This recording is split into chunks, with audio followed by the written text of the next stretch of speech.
Hello everyone, this is 8th September session of the Hindu newspaper analysis in which we will discuss all issues and events which have national and international importance. So let's discuss all the issues in detail. What is lunar eclipse? What happens in it? Total lunar eclipse is Chandragrahana. The blood moon incident was happened on Sunday. Recently, total lunar eclipse or blood moon incident Sunday को हुआ है. The moon turns red as Earth blocks sunlight, scattering blue light and leaving a crimson glow. Lunar Eclipse इसलिए होता है because sun and moon के बीच में अर्थ आ जाती है एंड सन की लाइट को पूरी तरह ये अर्थ ब्लॉक कर देती है जिससे मून के ऊपर अर्थ का शेडो पड़ता है एंड ब्लू लाइट के स्कैटरिंग की वजह से मून का कलर रेड हो जाता है. What is lunar Eclipse? Earth shadow on the moon. A lunar eclipse is an astronomical event where the moon is darkened when Earth's shadow lie on the moon. Lunar Eclipse एक astronomical event है जहां पर अर्थ की shadow moon के ऊपर पड़ती है and moon पूरी तरह डार्क हो जाता है. This event usually occurs during the full moon phase when the moon's orbital plane is nearest to that of the earth orbit. Lunar eclipse usually full moon phase के during होता है. Mechanism of occurrence occurs when earth passes between the sun and moon. Lunar eclipse तब होता है जब earth sun and moon के between से pass होती है. During this period, Earth casts a shadow on the moon's surface, reducing its visibility. इस period के ड्यूरिंग अर्थ की शैडो मून पर पड़ती है और मून की विजिबिलिटी रिड्यूस हो जाती है. About 3 lunar eclipse occurring every year. Every year about 3 lunar eclipses होते हैं. A total lunar eclipse occur once every 2.5 years on average. Total lunar eclipse की अगर बात की जाए तो टोटल लूनार इक्लिप्स इंसिडेंट जो होता है ये 2.5 ईयर्स में एक बार होता है. Safety lunar eclipses are completely safe to be observed with the naked eye unlike solar eclipses. Lunar eclipses हमारे लिए हार्मफुल नहीं होते हैं, कंप्लीटली सेफ होते हैं, जबकि सोलर इक्लिप्सिस हमारे लिए सेफ नहीं होते. नेक्ड आई से हम उनको नहीं देख सकते. Shadow the umbra the penumbra. Umbra is the dark centre of the earth shadow. Earth shadow का जो डार्क सेंटर होता है उसको हम उब्रा के नाम से जाने जाते हैं. पिक्चर में हम देख सकते हैं sun earth and moon one line में गिवन है और अर्थ का शैडो मून पर पड़ रहा है. जो शैडो का मिडिल वाला पार्ट है इसको हम उम्ब्रा के नाम से जानते हैं. बट शैडो के सराउंड में जो डार्क पोर्शन नहीं है उसको हम न्यूम्ब्रा के नाम से जानते हैं. The penumbra. Penumbra is the outer part of the earth shadow. Penumbra earth shadow का आउटर पार्ट होता है जैसा कि हमने अभी पिक्चर में देखा. What are the different types of lunar eclipse? Lunar eclipse के डिफरेंट टाइप्स क्या क्या होते हैं? नंबर टोटल लूनार इक्लिप्स जो इंसिडेंट अभी हुआ है. During this event the moon moves into the inner part of earth shadow और the umbra. Some sunlight pass through earth atmosphere and reaches the moon surface lighting it dimly. Total lunar eclipse के event के during earth shadow के inner part में moon move करता है. It means earth shadow का जो inner part है हम देख सकते हैं जो डार्क वाला पोर्शन है. इस डार्क वाले पोर्शन में जब मून आ जाता है देन ये टोटल लूनर इक्लिप्स के नाम से जाना जाता है बिकॉज इसमें मून बिल्कुल भी नहीं दिखता है. Partial lunar Eclipse. Partial lunar eclipse occur when the sun, earth and moon are not exactly aligned, so only part of the moon passes into earth's umbral shadow and thus only part of it appear red. Partial lunar eclipse तब होता है जब sun earth and moon exactly aligned नहीं होते हैं and moon का कुछ part अर्थ के उम्ब्रल शैडो से पास होता है. पिक्चर में हम देख सकते हैं कि जो न्यूम्ब्रा या उम्ब्रा वाला जो पार्ट है तो यहाँ पर जो उम्ब्रा का जो बॉर्डर लाइन है जिस टाइम पर मून इस बॉर्डर लाइन पर होता है इसको पार्शियल लूनर इक्लिप्स बोलते हैं. Number 3 numeral eclipse. During this event, moon passes through Earth's numeral or the light outer part of its shadow. The moon's dimming is so light that it can be difficult to notice. Numeral eclipse के during moon अर्थ के exact जो shadow है उस reason में नहीं होता है बल्कि अर्थ के शैडो के आउटर पार्ट में जो न्यूम्ब्रा रीजन होता है इस न्यूम्ब्रा रीजन के अंदर जब मून होता है then this eclipse is known as numeral eclipse. हम देख सकते हैं कि टोटल लूनर इक्लिप्स का पिक्चर दिया हुआ है यहाँ पे. टोटल लूनर इक्लिप्स इंसिडेंट के ड्यूरिंग अर्थ की जो फुल शैडो होती है उस शैडो का सेंटर में मून होता है. पार्शियल लूनर इक्लिप्स के ड्यूरिंग जो अर्थ की शैडो होती है उस शैडो के बाउंड्री पर मून होता है। न्यूमरल लूनर इक्लिप्स के ड्यूरिंग मून जो होता है वो अर्थ के एग्जैक्ट शैडो के अंडर नहीं होता है, बल्कि शैडो का जो आउटर पार्ट है उसमें ये लाई करता है। हम देख सकते हैं कि मून का कलर भी अलग अलग तरीके से हमें दिख सकता है। रेड कलर या ब्लड मून सिचुएशन जो होती है वो टोटल लूनर इक्लिप्स के अंडर ही होती है। Why does the moon turn red during a total lunar Eclipse? Total lunar eclipse के ड्यूरिंग मून का कलर रेड क्यों हो जाता है? When the moon moves into the inner part of Earth's shadow or the umbra, some sunlight passes through Earth's atmosphere and reaches the moon's surface lightly and dimly. Moon जब अर्थ के shadow के inner part से move करता है और उम्रा से move करता है, कुछ सनलाइट अर्थ के एटमॉस्फेयर से पास हो जाती है एंड मून के सरफेस तक पहुंचती है। यही वजह है कि ये डिमली लाइटिंग होता है। The moon appears reddish during this event due to Rayleigh scattering of blue light. Rayleigh scattering of blue light की वजह से मून रेडिश कलर का यहाँ पर अपीयर होता है। द हायर द डस्ट और clouds in the earth atmosphere during the event the redder the moon appears. In earth के एटमॉस्फेयर में जितना ज़्यादा डस्ट एंड क्लाउड्स हायर होगा, मून का जो कलर है वो भी उतना ही हाई होगा। Effect of lunar eclipses. Lunar eclipses के क्या क्या इफेक्ट हो सकते हैं? Number one, tidal effect. Tidal effect on earth at the highest during the full moon and lunar eclipse because sun and moon are in the line with earth. Tidal effect earth पर highest होते हैं। It means full moon and lunar eclipses के during अर्थ पर tidal effect highest होते हैं। ऐसा इसलिए होता है बिकॉज सन मून ये अर्थ के लाइन में होते हैं। Wild life behaviour. Studies show that wild life behave differently during a lunar Eclipse. Owl monkey show a pronounced change in its activity during a lunar Eclipse. कुछ studies show करती हैं कि wild life differently तरीके से behave करते हैं। Owl monkey study के during show किया गया है कि लूनर इक्लिप्स के ड्यूरिंग आउल मंकी का जो एक्टिविटी है उसमें कुछ चेंजेस आते हैं। Cultural belief. Ancient human cultures believe that lunar eclipse are bad omen. Human and animal sacrifice during this event. Myths and superstitions in India associated with lunar eclipse. lunar eclipse से related क्या क्या myths हैं India के अंदर, क्या क्या superstitions हैं? Number one, religious reason. lunar eclipses are believed as event when the gods are in trouble as the sun or moon is eaten up by Rahu. Hence religious ceremonies are quite common. ऐसा believe किया जाता है कि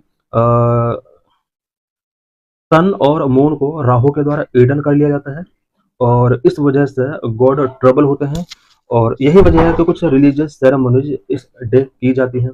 bathing. Some believe that people should take a bath after a lunar eclipse, that too with your clothes on and using cold water. कुछ लोग ये भी believe करते हैं कि पीपल को लूनर इक्लिप्स के आफ्टर बाथिंग करना चाहिए और ये जो बाथिंग होना चाहिए ये विद क्लोथ्स होना चाहिए और कोल्ड वाटर का यूज करके ये बाथिंग होना चाहिए। Food consumption. There is a belief that food is exposed to excess ultraviolet and cosmic rays during lunar eclipse. Hence, food must not be consumed during this event. कुछ people का believe है कि इस incident के during food ultraviolet rays के contact में आ जाता है, कॉस्मिक रेज उसके ऊपर पड़ जाती हैं। इस टाइम के ड्यूरिंग कोई भी हमें फूड कंज्यूम नहीं करना चाहिए। Sexual activities. Ancient Hindu texts considered the lunar eclipse to be an extremely inauspicious one. People should avoid indulging in sexual activities during a lunar eclipse. lunar eclipse के during sexual activities में हमें indulge नहीं होना चाहिए, ऐसा कुछ ancient Hindu text में consider किया गया है क्योंकि एंशिएंट हिंदू टेक्स्ट में लूनर इक्लिप्स को एक्सट्रीमली इनऑस्पिशियस माना गया है। Sleeping. One should avoid sleeping during lunar Eclipse. Lunar eclipse के ड्यूरिंग स्लीपिंग को अवॉइड करने के लिए कहा जाता है। Pregnant women. Women are considered more vulnerable and must avoid activities like cutting vegetables and stitching clothes. Lunar eclipse का सबसे बड़ा इम्पैक्ट वुमेन्स के ऊपर पड़ता है और वुमेन्स को कुछ एक्टिविटीज ना करने के लिए बोला जाता है, such as cutting vegetables and stitching clothes. menstrual cycle. It is believed that the moon cycle and women's menstrual cycle are related to each other, so the eclipse can help regulate the menstrual cycle. ऐसा believe किया जाता है कि moon cycle and menstrual cycle, women's menstrual cycle related है और Eclipse जो होते हैं वो मेंस्ट्रुअल साइकिल को रेगुलेट करने में हेल्प करते हैं। What are major causes of floods in Punjab? In this article, we will discuss about natural disaster floods and flood management in India. Why news? In Punjab state, which is home to more than 30 million people and one of India's key agricultural region, crops and livestock have been destroyed due to heavy rains and floods. Punjab state जो कि more than 30 million people का home है, India के लिए की agricultural reason है। इस state के अंदर प्रेजेंट में हैवी रेन्स एंड फ्लड्स की वजह से क्रॉप एंड लाइव स्टॉक बहुत ज्यादा डिस्ट्रॉय हो रहे हैं। At least 30 people have died and 3 lakh have been affected. Punjab state के अंदर एटलीस्ट 30 पीपल डाइड हो चुके हैं and about 3 lakh people affect हुए हैं in heavy rains and floods की वजह से। What is flood? A flood is the overflow of a large amount of water on land that is usually dry, causing destruction and damage. Flood land पर जब over large amount of water overflow होता है, जिसकी वजह से बहुत ज्यादा destruction and damage होता है, देन इस सिचुएशन को फ्लड कहा जाता है। Vulnerability India due to floods, floods की वजह से इंडिया को क्या क्या लॉस होते हैं। According to the national disaster management authority NDMA, some reasons susceptible to floods lie mostly in Ganga Brahmaputra river basin. National disaster management authority के अकॉर्डिंग इंडिया के गंगा ब्रह्मपुत्र रिवर बेसिन के ज्यादातर रीजन फ्लड्स अफेक्टेड होते हैं। Northern state of Himachal Pradesh and Punjab, UP and Bihar and north east Assam and Arunachal Pradesh are more vulnerable to floods. India के northern state such as Himachal Pradesh, Punjab, UP and Bihar and north east state such as Assam, Arunachal Pradesh, ये वो state है जहां पर blood से related risk सबसे ज्यादा होते हैं। The coastal states of Odisha and Andhra Pradesh, part of Telangana and Gujarat also face yearly floods. कुछ ऐसे भी स्टेट हैं इंडिया के अंदर, coastal state such as Odisha, Andhra Pradesh, part of Telangana, Gujarat, जो ईयरली बहुत ज्यादा फ्लड्स फेस करते हैं। Causes of floods in India, India में फ्लड्स के क्या क्या कॉजेज होते हैं। वेरियस नेचुरल कॉजेज, कॉजेज की अगर बात की जाए, कुछ नेचुरल कॉजेज होते हैं, कुछ एंथ्रोपोजेनिक कॉजेज होते हैं। Natural causes, number one, heavy rainfall. The main cause of floods in India is heavy rainfall, specially during the monsoon season from June to September. June to September जो monsoon season होता है India के अंदर, इस season में heavy rainfall होता है और इस हैवी रेनफॉल की वजह से इंडिया के वेरियस पार्ट्स में फ्लड्स का कॉज बनता है। Intense and erratic rainfall can exceed the soil's absorption capacity और over drainage system leading to floods.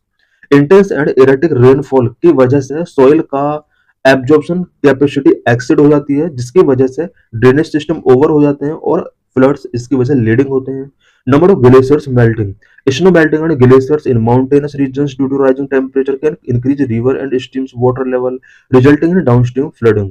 Snow melting and glacier melting की वजह से भी फ्लडिंग जैसे सिचुएशंस बन सकते हैं, बिकॉज वर्ल्ड के अंदर ग्लोबल टेम्परेचर इंक्रीज हो रहा है एंड ग्लेशियर्स मेल्ट हो रहे हैं, वाटर लेवल इंक्रीज हो रहा है, जिसकी वजह से फ्लड्स बहुत ज्यादा इंक्रीज हो रहे हैं year by year. Number three, overflow of river, when a reverse water level exceed its capacity due to excessive inflow from upstream, flooding can occur. As recent Yamuna River overflow due to heavy rains overwhelming the barrage in Delhi and causing flooding in several areas along the river. Water river का जब water level exceed होता है, अपनी capacity से ज्यादा हो जाता है, देन वो फ्लड का रीजन बनता है। प्रेजेंट में यमुना रिवर के अंदर जिस तरह से हैवी रेनफॉल के बाद ओवरफ्लो हुआ वाटर का और दिल्ली के बैराज में ये ओवरफ्लो शो हुए, जिसकी वजह से दिल्ली के वेरियस रीजन्स में भी कुछ फ्लडिंग जैसी सिचुएशंस देखी जा रही हैं। Number four, cyclones and storms, cyclone and storms can generate strong winds and heavy rainfall, particularly affecting coastal regions. For example, cyclone Mekong in December 2023 caused intense rain and flooding that killed around 13 people. Cyclone और storms की वजह से strong winds and heavy rainfall generate होता है और coastal areas इससे सबसे ज्यादा अफेक्ट होते हैं। फॉर एग्जांपल, दिसंबर 2023 में साइक्लोन मेकोंग की वजह से इंटेंस रेनफॉल एंड फ्लडिंग जैसे सिचुएशन में अबाउट 13 पीपल का यहाँ पर डेथ हो गया। मैन मेड कॉजेज क्या क्या है। Number, unplanned and rapid urbanisation, unplanned urbanisation and establishment of slums on the outskirt of urban centres lead to flood havoc during heavy rainfall. Unplanned urbanisation and urban centres के outskirt में जो slum areas establish किए गए हैं, ये सब heavy rainfall के during flood को लीड करते हैं। Number 2, encroachment of water resources, construction and development activities in flood plains, river beds and encroachment of lakes and ponds can severely disrupt the natural flow of river. Water resource का encroachment हो गया है और इसके वजह से भी आज फ्लडिंग जैसी सिचुएशंस बहुत ज़्यादा हो रही है, क्योंकि कंस्ट्रक्शन एंड डेवलपमेंटल एक्टिविटीज जो फ्लड विलेन एरियाज के अंदर की जा रही है, रिवर बेड्स के अंदर एनक्रोचमेंट लेक्स का हो चुका, पोन्स का हो चुका है, ये सीवरली तरीके से नेचुरल फ्लो ऑफ वाटर को डिसरप्ट कर रहे हैं। Number 3, rapid concretization. The rapid concretization due to use of asphalt and concrete has increased non-porous surfaces that do not absorb rainwater, leading to increased surface runoff. Concrete rapid concretization की वजह से भी flooding बहुत ज़्यादा increase हो सकती है, because जो अर्थ सरफेस है वो नॉन पोरस सरफेस में कन्वर्ट होता जा रहा है, जैसे रेन वाटर को एब्जॉर्ब नहीं किया जा रहा है अर्थ के द्वारा, और सरफेस रन ऑफ बहुत ज़्यादा इंक्रीज हो रहा है। As a result, during heavy rainfall, water accumulates quickly, affect the drainage system and contribute to localized flooding. Number 4, deforestation. Forests play a crucial role in facilitating groundwater recharge and absorption. Uh, Deforestation leads to reduced soil capacity to retain water, leading to greater surface runoff, which carry excess water into rivers and streams, raising the risk of flooding. Deforestation की वजह से भी flood जैसी situation से बढ़ रही हैं, क्योंकि अगर फॉरेस्ट होंगे वो ग्राउंड वाटर रिचार्ज में एक इम्पोर्टेंट रोल प्ले करते हैं। इट मीन्स यहाँ पर रेनफॉल वाटर को अर्थ के द्वारा एब्जॉर्ब किया जा सकता है। इफ डिफोरेस्टेशन ज़्यादा होगा, डिफोरेस्टेशन की वजह से सॉइल की वाटर को रिटर्न करने की कैपेसिटी यहाँ पर रिड्यूस हो जाती है, और सरफेस रन ऑफ इसकी वजह से इंक्रीज हो जाता है। Number 5, dams and barrages. These are built to manage water flow and generate hydroelectric power, but heavy rain and poorly managed reservoirs can pose significant risk. Dam and barrage जो build किए गए हैं वो water flow को manage करने के लिए, hydro electric power को जनरेट करने के लिए बिल्ड किए गए हैं, but heavy rain and poorly manage reservoirs की वजह से सिग्निफिकेंट रिस्क इनकी वजह से क्रिएट हो सकते हैं। Number 6, poor drainage system. In many urban areas, due to siltation and clogging by solid waste, drainage infrastructure is inadequate to handle heavy rainfall. Poorly designed or maintained drainage system can cause significant flooding even during moderate rain events. Uh, मैंने urban areas में बहुत ज़्यादा siltation and clogging की वजह से solid waste की वजह से ड्रेनेज इंफ्रास्ट्रक्चर बहुत ही ज़्यादा इफेक्ट हुआ है, और हैवी रेनफॉल के ड्यूरिंग वहाँ पर फ्लडिंग जैसी सिचुएशंस क्रिएट हो जाती हैं। For example, improper urban planning and ineffective drainage solutions lead to water clogging in cities like Delhi. Number 7, climate change. Some human activities which contribute to climate change, altering weather pattern worldwide. कुछ human activity जो climate change को contribute कर रही हैं, weather pattern worldwide alter हुआ है इसकी वजह से। Increase temperature can lead to more intense and unpredictable rainfall, raising the potential for flooding events. Number 8, unsustainable mining practices. Various mining operations can disrupt the landscape, leading to soil erosion and sedimentation in nearby rivers. This sediment accumulation reduces the carrying capacity of rivers, while mining activities can alter natural drainage pattern, increase the risk of water accumulation.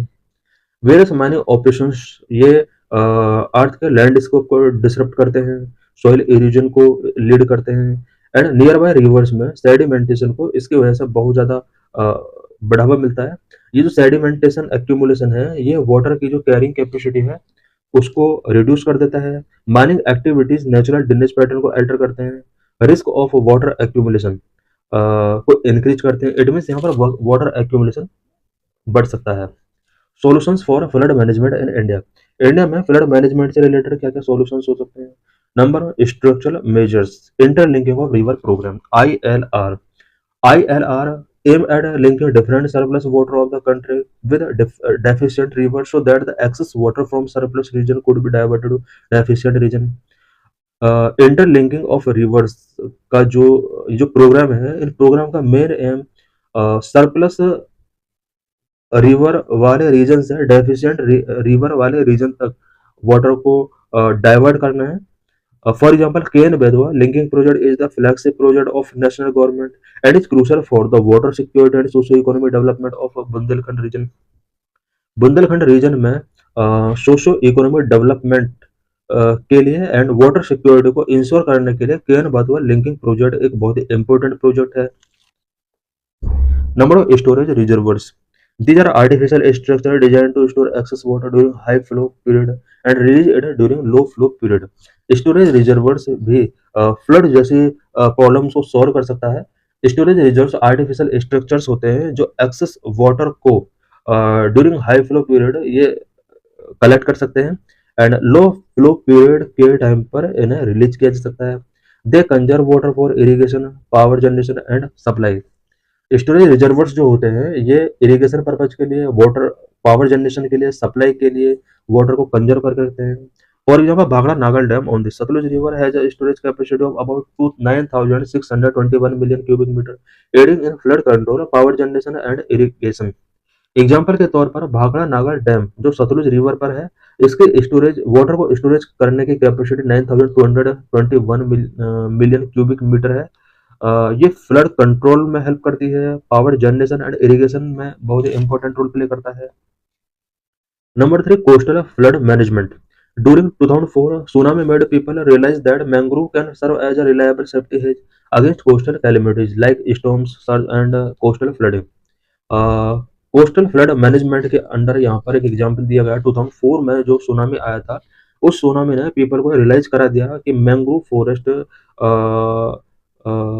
Coastal areas में flood के against या tsunami के against काफी एक barrier का काम कर सकते हैं। MISHTI initiative for mangrove plantation was launched in union budget 2023-24। Mangrove forest को इंक्रीज करने के लिए 2023-24 बजट में मिस्टी इनिशिएटिव लॉन्च किया गया था। Number 4, construction of embankment. Embankment are raised structures that confine water flow within channels or along river bank. They protect adjacent areas from flooding, increase river carrying capacity, divert excess water, provide access road and recreational areas. Number 5, water divergence. Divergence are structures that redirect water flow from one channel to another, and they reduce flooding by transferring excess water to less vulnerable areas or reservoirs, providing irrigation or drinking water to other regions. Divergence कुछ ऐसे structure होते हैं जो water को one channel से another channel की तरफ divert करते हैं। इससे फ्लड जैसे जो पॉसिबिलिटी है वो रिड्यूस हो जाती है एंड एक्सेस वाटर जो है वो लेज वाटर वाले एरियाज में ट्रांसफर किया जा सकता है इसके through. For example Indira Gandhi canal project divert water from Sutlej and Beas river to the Thar desert in Rajasthan for irrigation and drinking. Example के तौर पर Indira Gandhi national canal project जो है वो सतलुज एंड ब्यास रिवर के वाटर को राजस्थान के थर्ड डेजर्ट में इरिगेशन और ड्रिंकिंग पर्पज के लिए ट्रांसफर कर देता है। नॉन स्ट्रक्चरल मेजर्स क्या क्या है? Number 1, flood in forecasting and early warning system. This system provide early estimate of approaching floods using meteorological and hydrological data. They facilitate timely evacuation of people and assist in reservoirs management and flood relief coordination. Forecasting and early warning system जो है ये people को पहले से ही flood से related estimates provide कराते हैं जिससे पीपल को इससे हेल्प मिलती है। For example central water commission operate a network of forecasting stations that issue daily flood alerts. Number of flood plain zoning. Flood plain zoning is a regulatory measure that control land use in flood prone areas based on vulnerability and promotes conservation of natural flood buffers like wetland and forest. For example, National Disaster Management Authority guidelines classify flood prone land into 4 zones: prohibited, restricted, regulated and free. Number 3, flood insurance. Flood insurance promotes financial compensation for flood related losses to individuals or groups who pay a premium. Flood insurance flood related losses जो individuals या groups को होते हैं in people को financial compensation इसके through provide कराया जाता है। It may reduce government relief burdens, encourage risk reduction measures, create a database for flood risk assessment. For example, प्रधानमंत्री फसल बीमा योजना provide crop insurance to losses due to flood and other calamities. Example के लिए प्रधानमंत्री फसल बीमा योजना के अंडर फ्लड एंड कैलमिटीज की वजह से जो भी एग्रीकल्चर लॉसेस हुए हैं उस क्रॉप को इंश्योरेंस करने के लिए यहाँ पर फाइनेंशियल असिस्टेंस प्रोवाइड कराए जाते हैं लॉस के लिए। Number 4, flood awareness. Flood awareness and education initiatives to raise awareness, preparedness and response capabilities, foster a culture of safety and resilience among communities. People को फ्लड से रिलेटेड अवेयर करना होगा, उन्हें फ्लड से रिलेटेड प्रिपेयर्ड के लिए awareness campaign उनके लिए हमें स्टार्ट करना होगा, पीपल को एजुकेट करना होगा। For example, NDMA conducted awareness campaign and training program focused on flood management in India. Example के तौर पर नेशनल डिजास्टर मैनेजमेंट अथॉरिटी ये फ्लड से रिलेटेड पीपल को अवेयर करने के लिए अवेयरनेस कैंपेन कंडक्ट करती हैं सो दैट इंडिया में फ्लड मैनेजमेंट को बूस्ट किया जा सके। In this session we will discuss about the great Nicobar development project. Government has launched rupees 72,000 crore Great Nicobar Island Mega Infrastructure Project in Andaman and Nicobar Island। Government ने Andaman and Nicobar island के अंदर एक mega infrastructure project start किया है जिसके लिए about 72,000 crore का budget set किया गया। बाद में इस बजट को इंक्रीज कर दिया गया।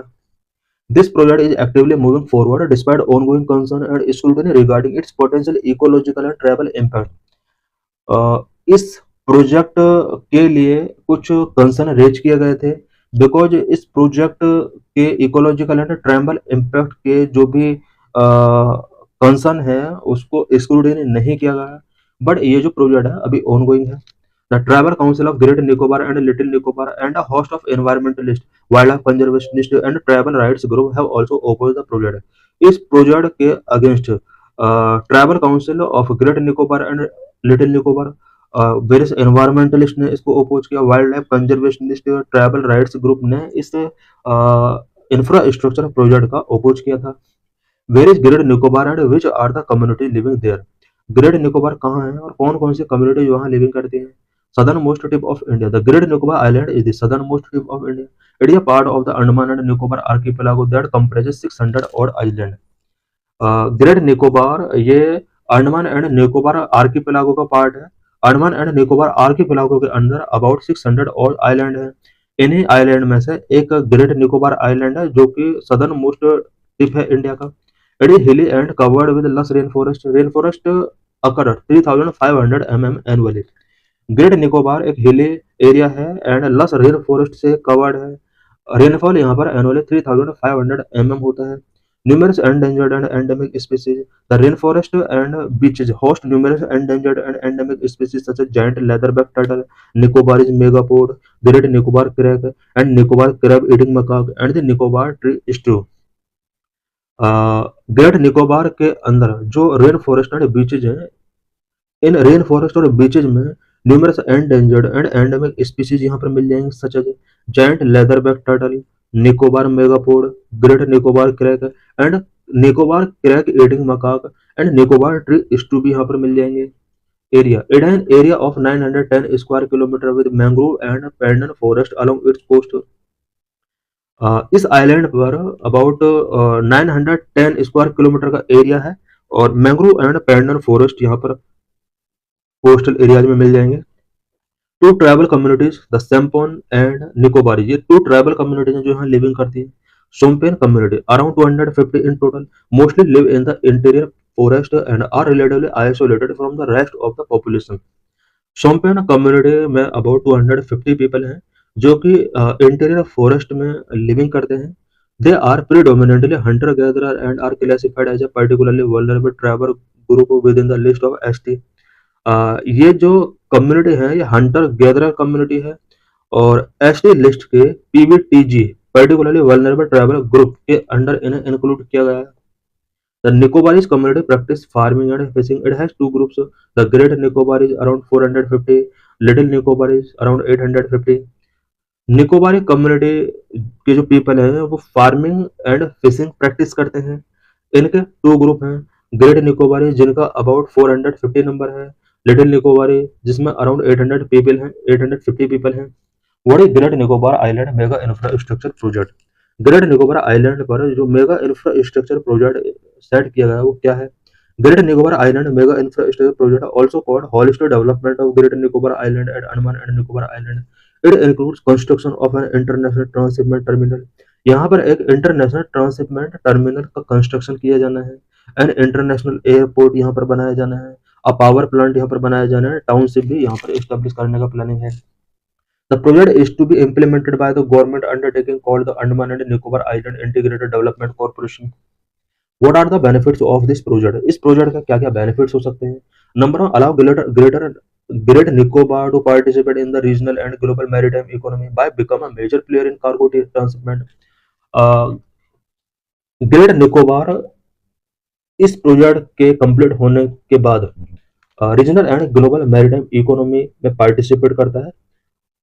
कार्गो ट्रांसशिपमेंट में ग्रेट निकोबार एक मेजर प्लेयर के तौर पर राइज हो सकता है। Number of boost sustainable tourism activity. The proposed airport will support the growth of maritime services and enable Great Nicobar Island to attract international and national visitors, which boost sustainable tourism activity. Airport यहाँ पर बनने के बाद maritime services में growth होगा, साथ ही greater Nicobar island पर national and international tourism बहुत ज़्यादा बढ़ेगा और इससे सस्टेनेबल टूरिज्म एक्टिविटी काफ़ी हद तक बूस्ट हो सकती है, यहाँ की इकोनॉमी को बूस्ट मिलेगा। Government notified two wild life sanctuary. इस प्रोजेक्ट को कंप्लीट करने के लिए गवर्नमेंट ने इस रीजन में 2 वाइल्ड लाइफ सेंचुरीज को डिनोटिफाई किया है। In 2021, the Indian government denotified 2 wildlife sanctuaries to make Bay of project। इस प्रोजेक्ट को कंप्लीट करने के लिए यहाँ पर 2 वाइल्ड लाइफ सेंचुरीज को डिनोटिफाई किया। Number of the Galathea bay wild life sanctuary, number of the megapode wild life sanctuary. Government released a national maritime turtle action plan that lists Galathea Bay as a marine turtle habitat in India। Government of India ने national marine turtle action plan भी release किया है। इस plan के under Galathea बे को marine turtle habitat declare किया गया है। Galathea Bay, one of the world's largest nesting site for the giant leatherback turtle, the transshipment terminal is expected to be developed here। Trans transshipment terminal जो बनाया जाना है वो गैलेथिया बे के अंदर बनाया जाना है। गैलेथिया बे जायंट लेदरबैक टर्टल के लिए एक वर्ल्ड लार्जेस्ट नेस्टिंग साइट है। Both leatherback turtle and the Nicobar megapod are listed in Schedule 1 of the Wildlife Protection Act 1972, the highest level of protection for wild animal under Indian law। Leatherback turtle and Nicobar megapode को schedule 1 of the wildlife protection 1972 के अंदर list किया गया है। Schedule 1 of wildlife protection act ये Indian law में wild animal को protection given करने के लिए हाईएस्ट लेवल का लॉ है। Why is there opposition of Nicobar project. इस निकोबार प्रोजेक्ट का लोग ऑपोजिशन क्यों कर रहे हैं? Number, it is criticised for its ecological cost and for potential violations of tribal rights. Ecological cost इसका बहुत ज्यादा हो सकता है एंड ट्राइबल राइट्स का यहाँ पर वायलेशन हुआ है।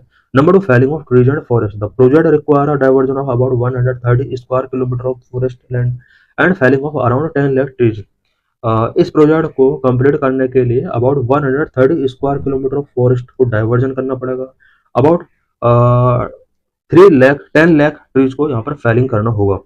Number 3, threat of infectious disease। As Sompen have had little contact with the outside world, they have not yet developed immunity to infectious disease। Shompen community का जो पीपल है उनका वर्ल्ड के अदर एरिया के साथ कोई कांटेक्ट नहीं है और इन पीपल के अंदर अभी तक इन्फेक्टियस डिसीज के अगेंस्ट कोई इम्यूनिटी डेवलप नहीं हुई है। सोम्पेन कम्युनिटी के लोगों में अगर आउटर वर्ल्ड के पीपल से इन्फेक्टियस डिसीज ट्रांसफर हो जाते हैं देन इन पीपल को ट्रीट करना डिफिकल्ट हो सकता है। Number 4, this project have not assessed earthquake risk। The Andaman and Nicobar archipelago is located in the Ring of Fire, a seismically active region that experiences several earthquakes throughout the year। Andaman and Nicobar archipelago जो है वो ring of fire के ऊपर located है और several earthquake यहाँ पर experience किए जाते हैं। According to some estimate the region has experienced close to 500 quake of varying magnitude in the last decade. Last decade में इस रीजन के अंदर अबाउट 500 क्वेक फील किए गए हैं। This area is in category 5, the geographical zone with the most seismic hazard. Earthquake के हिसाब से देखा जाए तो Andaman and Nicobar archipelago category 5 में आता है जो डेंजर हो सकता है।